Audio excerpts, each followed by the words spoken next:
FIR सुनिए.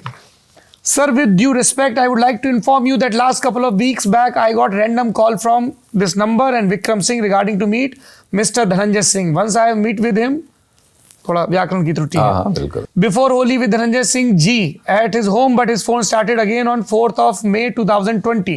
Yogi Adityanath Sarkar का राज.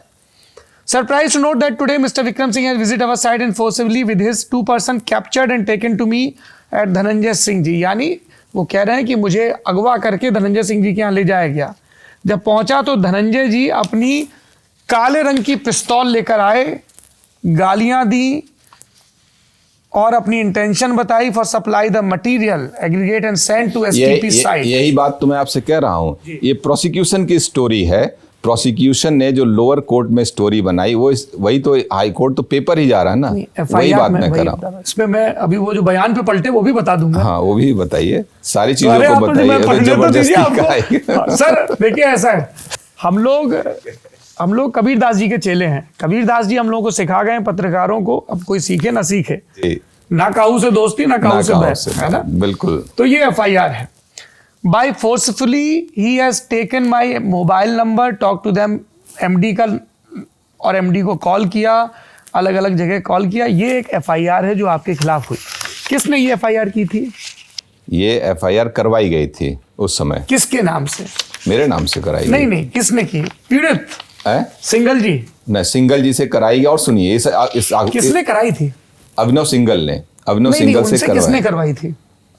सरकार के बैठे कुछ लोगों ने करवाई थी. नाम आपने इतना क्या खौफ है आपको? खौफ नहीं है, मैं बता रहा हूं ना. जब नाम क्लियरिटी होती तो मैं बताता, लेकिन सरकार के बगैर दबाव के, सरकारी तंत्र के बगैर दबाव के FIR नहीं होती. और सुनिए FIR रात 10:30 बजे, हाँ मैं कह रहा हूँ, एकदम ऑन कैमरा कह रहा हूँ, 10:30 बजे की सरकार के राज में फर्जी मुकदमे आपके ऊपर हुए. बिल्कुल हुआ. हाँ बिल्कुल हुए. हमारे एक नहीं 11 मुकदमे मेरे ऊपर 2017 से लेके 2000 आज अभी तक हुए हैं.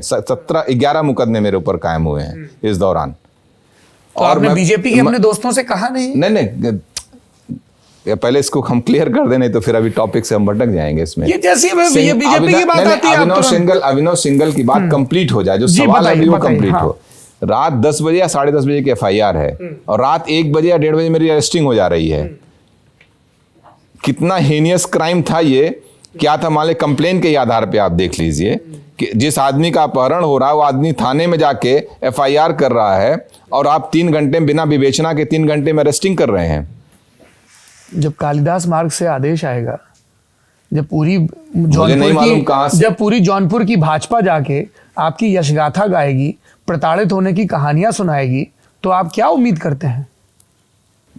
तो अगर यही न्याय है तो फिर ठीक है, न्याय पर आते हैं ना. किया जाएगा ऐसे. तो ये तो इसमें वो आगे कहते हैं कि वो फोर्सफुली सप्लाई करना चाहते हैं. उसके बाद वो कहते हैं कि धमकी दी कि अगर डिमांड एक्सेप्ट नहीं की तो किसी को भी छोड़ेंगे नहीं. इसके बाद उन्होंने FIR. अब इसमें 164 में फिर होता है बयान मजिस्ट्रेट के सामने. फिर आपने क्या ऐसा सिंगल जी को कहा कि वो पलट गए बयान से? मैं तो जेल में था, मुझे तो 3 घंटे में अरेस्ट करके जेल भेज दिया गया. सर जेल में तो अतीक भी था गुजरात में, और देवरिया से कारोबारी को उठा लिया गया था. जेल में तो मुन्ना बजरंगी भी था जो मार दिया गया था. जेल में होने से क्या होता है? जेल में तो मुख्तार अंसारी भी था पटियाला के, और आराम से रह रहा था. नहीं मैं जेल में था, मैं सही. मुझे 164 का बयान मजिस्ट्रेट कोर्ट के सामने हुआ है ना, वहां किसी का दबाव नहीं था ना. नहीं था. अब समझ लीजिए कि ये जो FIR मैंने पढ़ी, अब उन्होंने कोर्ट में क्या कहा. मैं नमामि गंगे प्रोजेक्ट, उसमें प्रोजेक्ट मैनेजर हूं. 10 मई 2020 को विक्रम जी के साथ पूर्व सांसद धनंजय सिंह के घर गया जन शिकायत के सिलसिले में. लॉकडाउन की वजह से कार नहीं थी, इसलिए सांसद जी ने विक्रम को कार लेकर भेजा. FIR में कहा कि विक्रम मुझे किडनैप करके अपनी कार में ले गए. बयान आते आते बात हो गई कि कार लेकर भेजा था क्योंकि मेरे पास कार नहीं थी. वहां जाने के बाद हमारी क्वालिटी को लेकर वार्तालाप हुई. मैंने एश्योरेंस दिया अच्छी क्वालिटी का काम करेंगे. उसके बाद मुझे जहां से पिकअप किया गया था वहीं पर छुड़वा दिया गया. ड्यूरिंग दिस टेक्निकल डिस्कशन मेरे ऊपर कोई दबाव नहीं था, ना गाली गलौज की गई, ना अपहरण किया गया. मैं MD और कंपनी के सीनियर के कहने पर SP के पास बताने गया था कि सारा प्रकरण क्या था. पता नहीं मेरे सीनियर के दिमाग में क्या था, मुझे नहीं मालूम. एसपी साहब ने दिनेश पांडे के पास भेजा जो एसएचओ हैं। एसएचओ ने 3 घंटे 4 घंटे बिठा के रखा, दबाव बनाया कंप्लेन लिखो, फिर डिक्टेट करके कंप्लेन लिखवाया, जिसके बाद में उन्होंने एफआईआर दर्ज किया। अगले दिन मुझे सोशल मीडिया से पता चला कि सांसद जी की गिरफ्तारी 2:30 बजे हुई।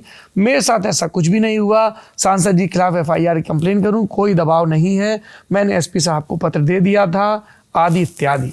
ये कैसे आपने हृदय परिवर्तन करवा दिया? नहीं, मैंने हृदय परिवर्तन नहीं किया, शिकायत करता उससे जबरदस्ती करवाया गया था। और पूरा हमारा केस पढ़ लीजिएगा आप, जिस दिनेश पांडे का नाम लिया है, पूरे घटनाक्रम में केवल एक व्यक्ति के स्टेटमेंट के आधार पर मुझे सजा दे दिया गया है इस केस में, 7 साल की। हाँ, इसको भी आपने चैलेंज किया होगा ऊपर? बिल्कुल, हाईकोर्ट में चैलेंज कर रखा मैंने। तो कभी आप कह रहे हैं कि मायावती आपके पीछे पड़ी रही, मुकदमे कर दिए? नहीं, वो तो सरकार से जब समर्थन विड्रॉ करेंगे आप तो सरकार, देखिए सत्ता, तो अब योगी आदित्यनाथ सरकार की आपकी विच हेल्पिंग कर रही है?